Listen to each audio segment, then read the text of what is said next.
Jangan lupa like, komen, dan subscribe channel YouTube TVRI Bengkulu, serta nyalakan lonceng notifikasinya.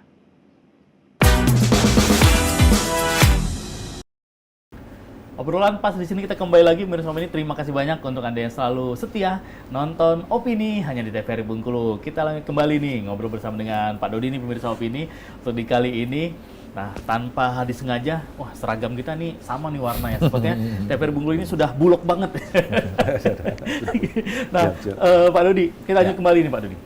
Itu kan tadi sudah ada dua nih untuk ternyata yang mungkin masyarakat juga bertanya, wah gudang Bulog banyak stok pangannya, digunakannya untuk apa? Itu tadi pemirsa sudah dijawab sama Pak Dodi. Yang pertama tadi untuk memastikan pada saat hari-hari besar keagamaan juga seperti Lebaran, terus juga Natal, Tahun Baru. Nah itu digunakan agar jangan sampai terjadi seperti lonjak-lonjakan harga, terus juga masyarakat panik buying, takut, oh beras habis nih mau Lebaran atau mau Natal Tahun Baru.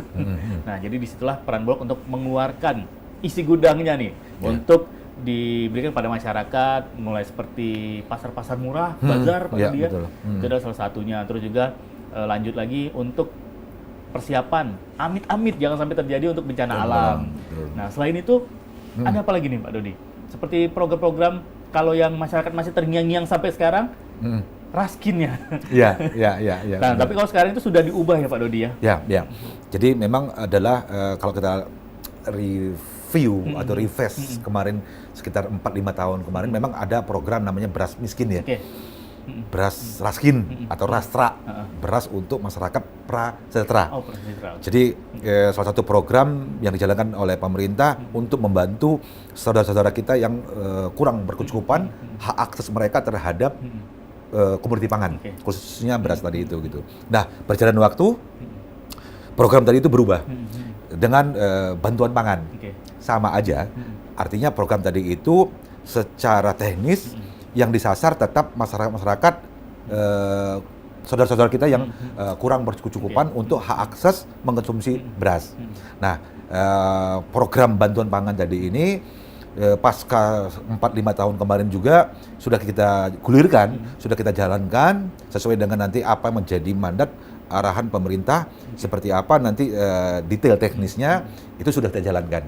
Cuman hanya beda namanya saja. Oh, beda namanya. Ya, seperti itu tadi. Program tetap ada nih. Nah, jadi untuk pemirsa Opini mungkin di sekitar rumahnya ada nih saudara-saudara kita yang mungkin hidupnya masih belum berkecukupan. Nah, jadi bisa langsung mungkin dilaporkan seperti ke dinas sosial seperti itu Pak. Berarti kerjasamanya dengan banyak stakeholder nih. Banyak stakeholder, benar. Ya bisa melibatkan nanti kementerian terkait ya.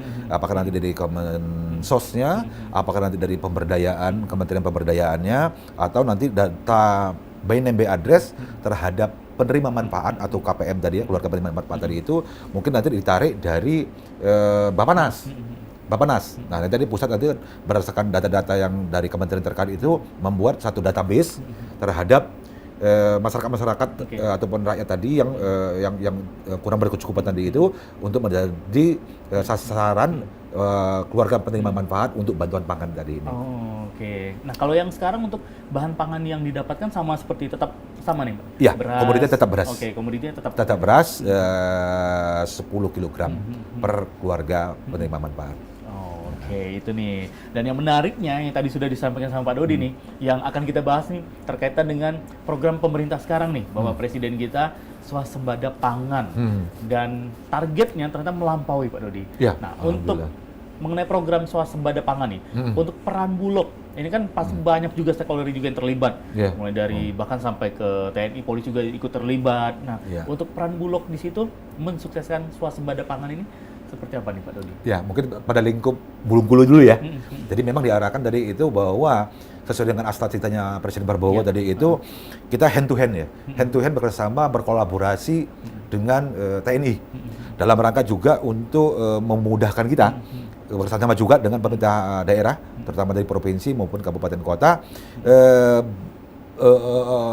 kita di lapangan tadi itu bekerjasama dengan nanti kepada Poktan atau Gapoktan. Karena yang punya informasi data kewilayahan itu nanti para di Kodim ya, Korem, Kodim ataupun dengan Babinsa yang selama ini mereka punya wilayah teritorial, kan gitu ya, kepada masyarakat khususnya nanti kepada petani, nah itu kita kerjasama ini. Melibatkan juga dengan kementerian terkait, baik dari Dinas Pertanian, penyuluh-penyuluh kan gitu ya, maupun dari Dinas Ketahanan Pangannya, DKP kan gitu kan. Kita memetakan wilayah mana, kabupaten mana menjadi sentra produksi kan gitu kan. Kita melakukan sosialisasi dan edukasi kepada petani juga, maupun Poktan atau Kabupaten, kapan dia akan dipanen kan itu kan. Kapan nih akan kita bisa serap. Nah, tentunya juga dari pola kerjasama kemitraan dan kolaborasi kita tadi itu dalam rangka juga kita bisa memudahkan komunikasi dan koordinasi yang efektif untuk mencapai target yang diberikan oleh pemerintah tadi itu. Berarti kalau dengan program itu dari petani sekarang juga merasa aman pada saat panen mereka sudah tahu nih, tenang aja, ini sudah pasti bakal dibeli lah dalam betul.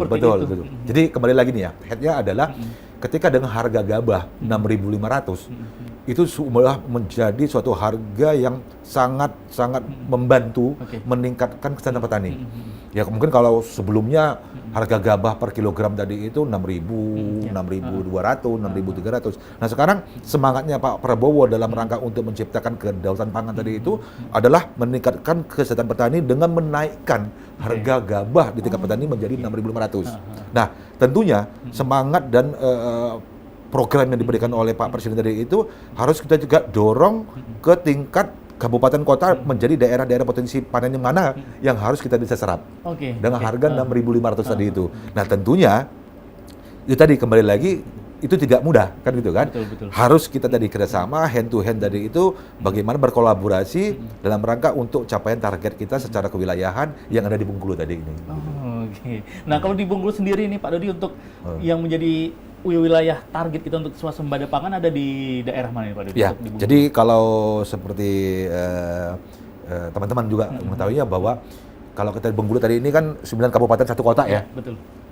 Memang Bengkulu bukan salah satu provinsi daerah sentra produksi padi secara nasional.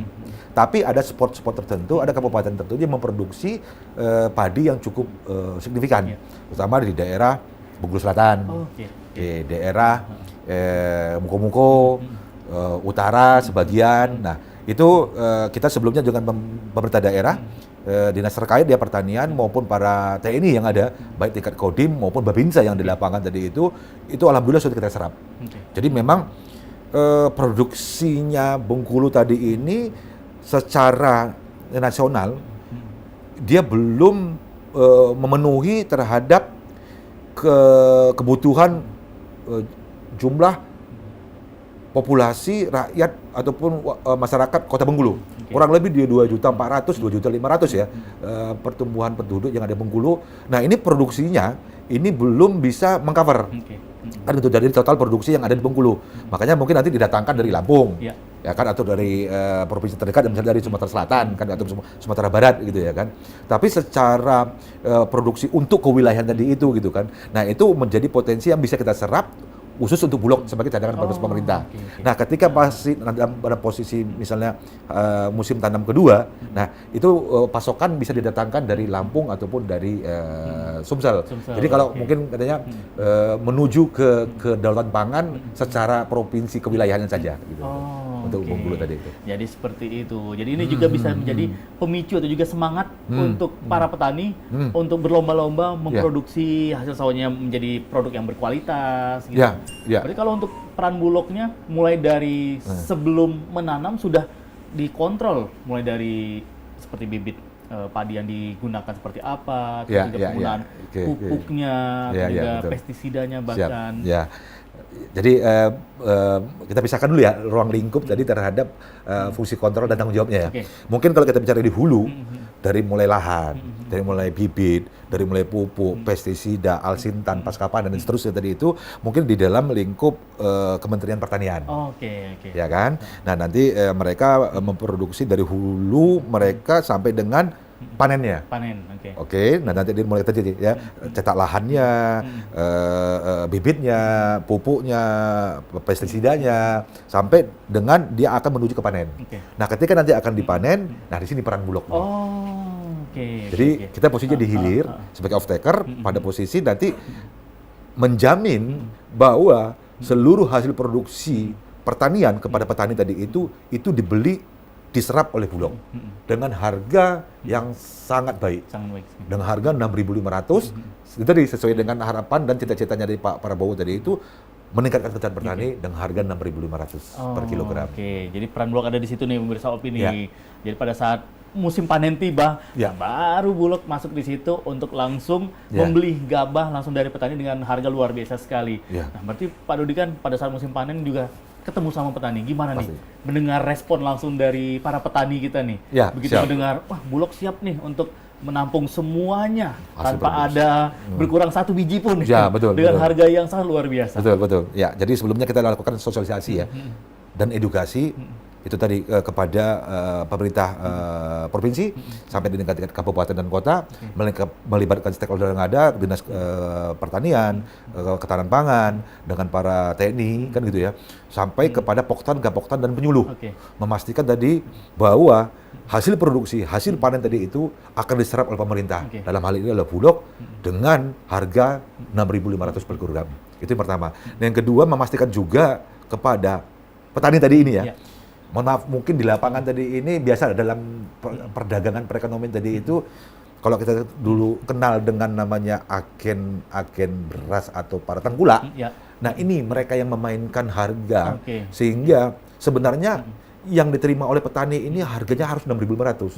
Tapi dengan mereka melakukan itu tadi ya, kepada petani bahwa harga ini seperti ini, harga di bawah 6.500 gitu kan.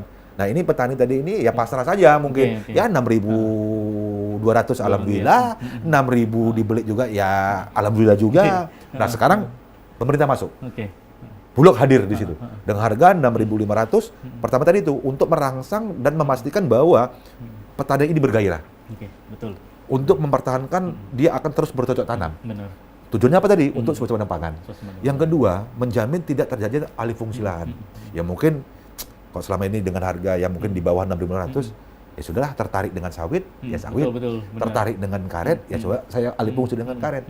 Tapi dengan rangsangan harga 6.500 oleh pemerintah tadi itu kan, yakinkan bahwa ini menjamin untuk meningkatkan produksi khususnya di Bengkulu ya, petani tadi itu tidak melakukan alih fungsi lahan itu tadi. Oke, berarti respon dari petani-petani kita ini sangat positif sekali, Mas Iya, Pak Dodi. pasti. Dengan pastinya mereka semangat ya. Iya, semangat dan juga Senang sangat sekali. senang sekali. Wah, Iya. tenang kok gitu. Iya. Ada Bulog kok nanti. Betul, karena akan dijamin harga pembelian tadi oleh pemerintah dengan harga yang cukup baik. Oke, luar biasa sekali pemirsa opini, dan pastinya kita masih punya satu segmen lagi nih, Pak Siap. Dodi. Kita akan tahan kembali obrolan kita di episode kali ini. Ya. Pemirsa opini, obrolan pas di sini jangan kemana-mana. Kami akan kembali lagi hanya untuk Anda.